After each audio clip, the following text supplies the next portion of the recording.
The U.S. economy continues to give mixed signals, and economists are describing these uncertain times as a rolling recession.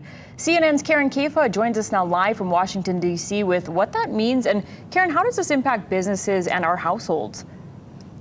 Yeah, Mika, we've been having this recession word hang over the U.S. economy for a while now, and the U.S. economy has stayed in positive territory so far. But how you feel about the economy might be a little bit different than your neighbor in a different line of work or for a cousin who lives all the way across the country. So more economists are talking about this idea of a rolling recession where different sectors feel a downturn, but the overall economy does not. Economic data has been on a seesaw. Positive indicators like a historically low unemployment rate countered by negative numbers like a 6-month housing sales slump. It's hard to understand today's economy because there's so many mixed signals. Economists have been using the term rolling recession more frequently. Sungwon Son, professor of finance and economics at Loyola Marymount University, says that means certain sectors seeing downturns at different times without the overall economy slumping. We take turns going down, beginning with the housing, next consumers, and then businesses, and et cetera. For example, the U.S. still saw economic growth in the final quarter of 2022, and year-over-year consumer price inflation eased last month.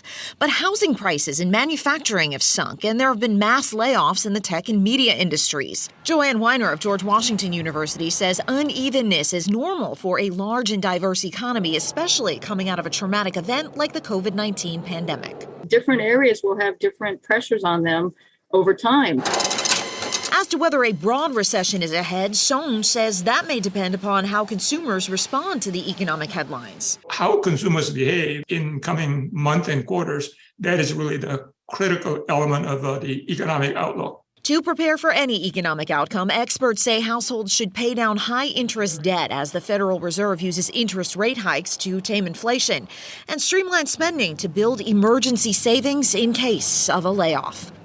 And the next big outlook of the U.S. economy is going to come on Friday morning when the government issues its monthly jobs report for February. Joanne Weiner, the economist you just saw in the piece, she says, yes, it's important to look at the overall numbers for unemployment and overall job growth. But she said it's even more important to dig down into individual sectors. For example, construction hiring could give an indication of where the housing market might be headed. And hospitality may give a glimpse into how consumers feel about spending extra money on things like travel and dining out.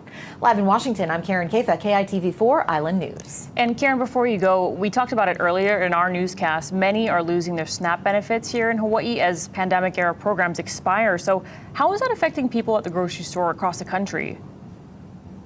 Yeah, Mika, this is really going to be felt all across the mainland and, of course, across Hawaii. About 18 states had already rolled back those benefits that had been boosted during the pandemic. And now the remaining states, as of today, will roll them back as well. This means, on average, the person who is receiving these benefits is going to receive about $90 less than they were used to each month. In the cases of some larger families, it could be as much as $200 a month. And that's a big hit. And in the states where the benefits have already been rolled back, food pantries and other food assistance programs says it's been really tough on them. They're seeing more demand, people coming to their doorstep, while at the same time, inflation continues to press up the cost of groceries at the grocery store. So it's an unfortunate convergence of events.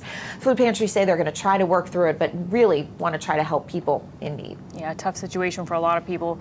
Karen Kaifa live in Washington, D.C. Thanks so much.